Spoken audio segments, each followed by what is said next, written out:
Hi everybody, and welcome back to Lost Genre Relationships. For today's video, I've got two stories for you that are similar in the sense that both OPs figured out that their significant others were ready to cheat on them and had everything set up to do so. However, of course, they got caught, and we get to see what the OPs did. Now, let's get started with the first story. This one's from user Deleted, pro-divorce.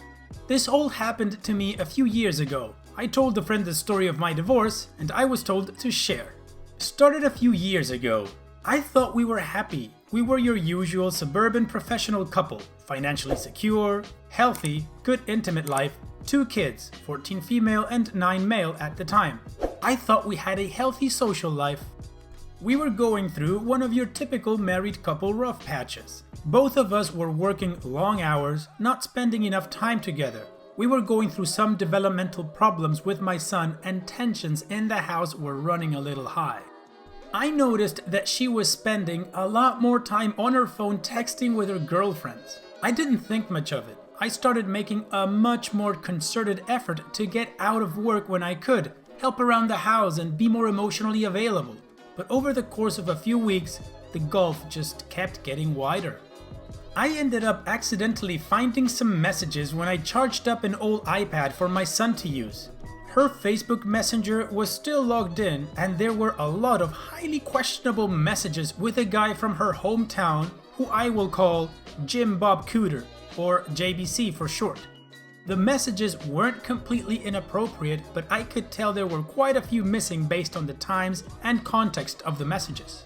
I made a mental note to keep an eye on this and went about trying to fix things up. The next day, I took the day off to knock out some projects that I thought would make her happy, and left her some sweet notes reminding her how much I appreciated her. She was once again in the corner of the living room texting her girlfriends. I took the boy's iPad to the office, opened up Facebook Messenger, and watched in real time as my wife tore me down. Her and JBC were making fun of me, of all my flaws, insecurities, and secrets I entrusted to my partner were now fodder for her and JBC. Not only that, but while there wasn't outright sexting, there was an intimate undertone to the whole conversation, especially when she was bashing my performance in the sack. I managed to take some screenshots, but missed a good bit of the messages because as the conversation was unfolding, she was deleting them. I wasn't emotionally capable of confronting her. I stayed in the office until she was asleep and had a couple of drinks. I took off the next day and spent some time soul searching, drinking, and trying to figure out what to do. The wife came home and wanted to know what was wrong. I just copped out and told her I had a bad day. A couple of minutes later, I was watching the iPad as the train wreck kept unfolding. And so began a couple solid weeks of taking screenshots, drinking, and detaching myself from the relationship. I knew there was no going back from this. The messages were now overtly intimate, with my wife completely into it, and JBC was sprinkling in I love yous. I consulted a lawyer and got my options, and started moving forward. Here's where everything got absolutely surreal. Watching the messages, I found out JBC was coming to town to spend a weekend of quality time with my wife in a pretty nice hotel. I was missing a good bit of the information. They must have had a phone conversation about it at some point, but I was able to infer enough to get the when and where. Sure as S, the next day my wife is buttering me up and wanting to take a spa weekend with the girls to relax, and when she gets back, we can really focus on our marriage. I go with it all the way. It's the greatest idea she's ever had, and I'll do anything to get us back on track. I get with the lawyer and have him draft a strong separation agreement stating that she would move out. She would get weekend visitation, no child support in the interim until the divorce is final.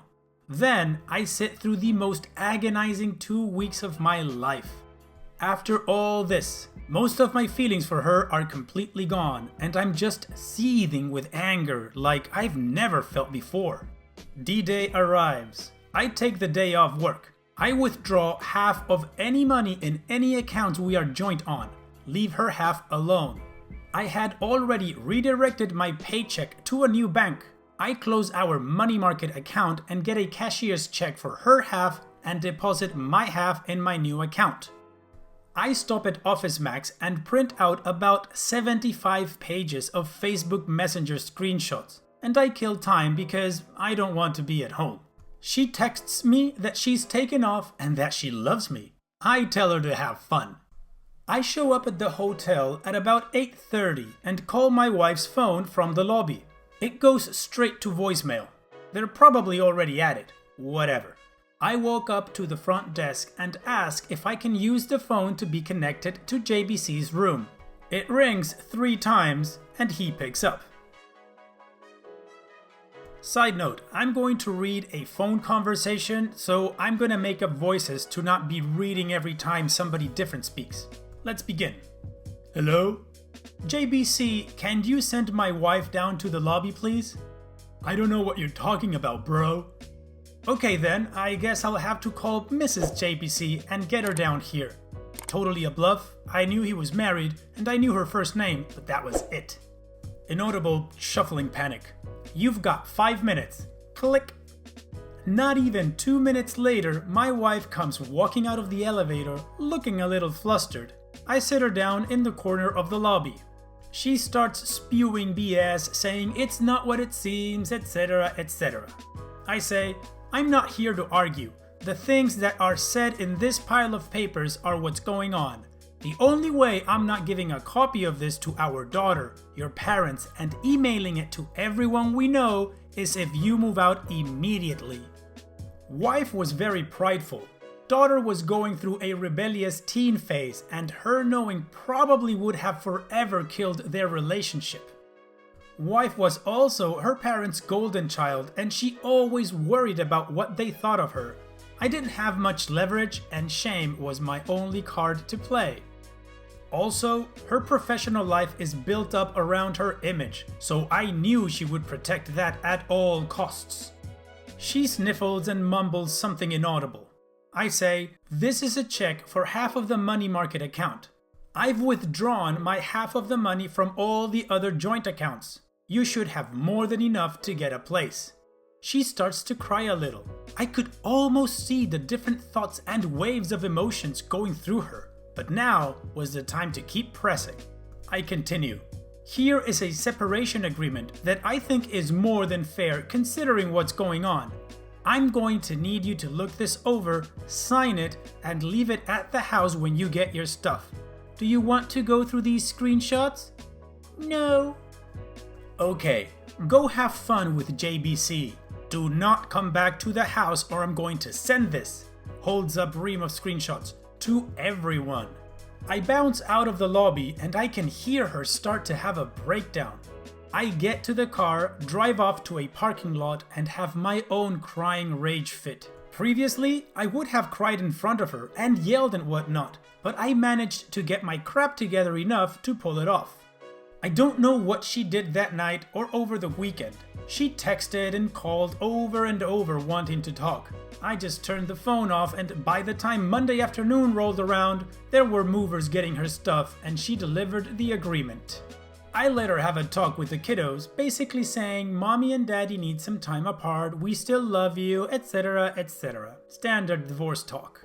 After a week, she wants to have a real talk for the first time. I oblige her because I've already got my crap together and I've got an idea of what I want, but I should hear her out. She's so sorry. She wants another chance. She wants her family back. She'll do anything. She's on her knees crying into my lap. I have no intention of ever taking her back. I tell her she needs to set up marriage counseling on her own at a time that works for me. I tell her that I can't live with her, but she should be around the children to try to maintain a relationship with them. And so starts our new normal of her coming over the house, cooking and having dinner with the kids 3 nights a week. She always saved me a plate. I made myself scarce. Her cleaning the house and doing the kids' laundry and heading back to her place. We went to counseling. It consisted of her working through her issues with the therapist, trying to figure out why she did it, her begging for forgiveness, and me stoically playing the victim. I was never going to give her another chance. All I wanted to do was kill time, establish myself as the primary caregiver to the kids, and establish her as not having residency in the house. After a few months, I go to my own therapist and get diagnosed with depression and PTSD. I ask my work if it's possible to go to part-time for the foreseeable future to deal with personal issues, and it's no big deal. After 6 months of therapy, I told her that I couldn't forgive her right now and that I wanted an amicable divorce. But she is still the love of my life, and maybe someday we could give it another try.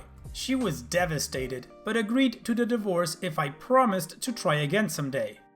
Once the divorce is filed, I needed the kids to want to stay with me. I left a Google search for how to survive your wife's infidelity up on the shared PC at home, and I left some printed out infidelity articles not so hidden in the kitchen. My daughter found them and came to me crying. I told her she wasn't supposed to find those, that mom made a mistake, that mom still loves her, and that I would always be there for her. My daughter, who used to hold my wife in such high regard, now wouldn't talk to her without screaming, and it crushed her. Not surprisingly, when the court needed statements from the kids a few months later, little brother followed big sister's lead, and they both wanted to stay with dad in the house they grew up in. When the divorce was finalized, I got the house. Had to buy out some of her equity, but that's okay. I got primary custody of the kids. I got awarded generous child support due to the difference in our incomes due to me working part-time. Now, for the last 2 years, I've gotten to live in the house with my kids, work part-time, get the now ex to subsidize it for me, and when she takes the kids over the weekends, I get to have my fun with Tinderellas and some friends with benefits I've cultivated. In the eyes of my kids, I'm the patron saint of fatherhood for taking the high road and always being there. In the eyes of my ex, I'm the one that got away that she will always pine for. And I get the bonus of having her come over to sleep with me whenever I wanted by dangling that carrot of maybe getting back together. But that's never going to happen. Wow, OP, that was a calculated revenge. Whew. She put you through hell for a while and actually humiliated you by talking about your insecurities with somebody she wanted to cheat on you with. So in my opinion, she deserves this whole thing. The only part I absolutely do not agree with is that you're dangling the carrot of maybe getting back together to sleep with her every once in a while. Dude, you should just cut her loose and let her continue with her life. I don't feel sorry for her because she's the one that cheated, but come on, you got your revenge. You've got the house, you've got the kids, you're working part-time, she's paying you money every month, and you get to have fun with friends with benefits from Tinder. What do you guys think about this whole situation? And now, let's continue with the second story. This one's from user 546566. I, 30 female, am sitting in the back of my RV as my husband, 32 male, rants about how lovely the trip would be if I hadn't joined him. This might be confusing, but I will try my best to be clear. I am typing this on my tablet, so please forgive me for any spelling grammars or mistakes. Just to note, this is the first time that an issue like this has come up in our marriage, and I do not know what to do. I have been writing romance novels since I was in college. I was a relatively successful author, and I've made a living off selling my novels ever since. I do not make a lot of money, but I do bring home around $40,000 a year in book sales. This allows me to stay at home during the day so I can write and also make crafts to sell in my Etsy shop. A few years after college, I met Tim, and we instantly hit it off. We dated for 3 years before tying the knot, and we bought a house shortly after. Tim makes his living off his investments and stocks. However, we keep our finances separate. This is because Tim inherited a vast amount of money from his family before we married. I signed a prenup agreement in order to ease his mind. We both contribute on equal share to the joint bank account for bills. Then we use the remainder of our money for ourselves. About a year ago, I landed a contract to write part of a romance series. The contract was huge and the payout was over $120,000 for a few months' work. I contributed my share to the joint account and then put the rest of the money into the bank so I could buy an RV.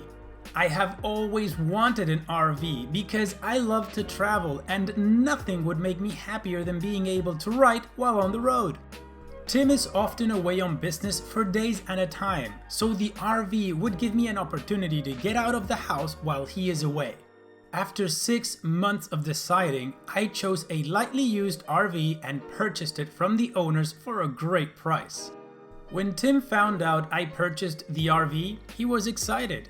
He has a travel trailer, but it's not the same as an all-in-one RV. He loves RVs and he wanted to immediately take it out for a trip across the state. We took our trip and Tim couldn't stop talking about how he enjoyed the experience and he started talking about making more trips together. I gently reminded him that even though the RV is a fun thing for us to have for vacations, that its main purpose is for me to have something to do while he is away for business. But that we could be taking plenty of vacations together. Tim agreed with me and he let it go for a while. The thing is, in the past few weeks, Tim has been badgering me about taking the RV with him on his business trips. He usually flies when he goes to check his rental properties, visit family, and he is normally gone for 4 to 5 days at a time. We got into an argument because he had to evict a tenant and he wanted to drive the RV across the state in order to do so. I asked him if I could come along and Tim said he would prefer if I didn't. I then said that if I couldn't come with him, that he couldn't take my RV. I suggested that he take his travel trailer instead and he got mad and stormed out of the house. About an hour later, he started texting me like nothing had happened, and then he said he was taking the RV as if our previous conversation had never happened. I called him and tried to explain that he had just purchased a brand new pickup, and that if I didn't get to drive his new truck in his absence, why should he get to take my RV when I'm not coming on the trip? Tim and I went back and forth, and eventually he said I could come along if it meant that much to me. I said I would, and now I'm regretting everything. I am sitting in the back of my own RV with a man who won't let me touch the wheel. It has been 3 days since this trip has started, and all Tim has done is rant about how awesome the RV trip would be if I weren't with him. It has made me question everything in our marriage, from how we split our finances to how we argue and function together. This is the first time that anything like this has ever happened, and I don't know what to do in this situation. He is still ranting as I type this, and he's never done that before either. Well, that was the complete setup of the first post. So now let's move on to the update to see how this story finishes. When I posted my first post, we were on the road in the RV, and my husband was giving me the cold shoulder while he whined at me from the driver's seat. You all had some great advice for me about what I should do, and I listened to a few people who suggested that he might be cheating on me. Tim had left his iPad on the back of the RV to charge while he drove. I'm not proud of this, but I was able to sneak his iPad into the bedroom while he was distracted by the road. He was logged into his email account and I quickly skimmed over his inbox but didn't find anything suspicious. I then had the idea to check his sent folder and found out that he had been chatting up his ex from college. It made me sick to my stomach to read the messages, but luckily they had not yet been physical. Translated from ChatSpeak, the message he had sent his ex was basically, "I can't wait to get my hands on you. It's been years since I felt that mouth. I'm excited." I was disgusted, but I tried to keep calm. We were on the road, headed to another state, and we planned on stopping at his mother's house. I knew that if his messages were in the sent folder, that meant he had deleted them. Tim was not planning on being caught and was trying to hide his tracks. He wanted my RV so that he could take his ex around the state and have fun without leaving a credit card trace. I took photos of the emails and sent them to myself in order to preserve the evidence. I then went back to the front of the RV and acted as if everything was fine. I apologized. Don't worry, I lied. For how I had acted and suggested that we ask his mom to help us work through this. Tim said that he was sorry and that he accepted my apology. He said he was looking forward to using the RV in the future and that he was glad I had come to see reason. I smiled and nodded, but on the inside I was cursing his existence. We made it to his mom's house, and I made up an excuse about having to change because my clothes were wrinkled. Tim went inside without me, and I started throwing all of his clothes and belongings into a trash bag. I then went inside the house and Tim was sitting with his mom in the kitchen. He asked me what I was doing with the bag, and I told him I was giving him his clothes so that I could leave. Tim then got angry and asked me what the F was I doing, and his mom was simply confused. She asked me what was going on and I told her, I'm not sure myself. I'm waiting for Tim to explain why he was planning to cheat on me with his ex. Tim's mom then started to cry and yell at Tim while he tried to calm her down. I know Reddit does not have a lot of love for religion, but Tim's mother is a fundamentalist. She had loved me from the minute Tim introduced me to her, and it would be an understatement to say that she was very upset with her adulterous son. Tim never tried to apologize to me.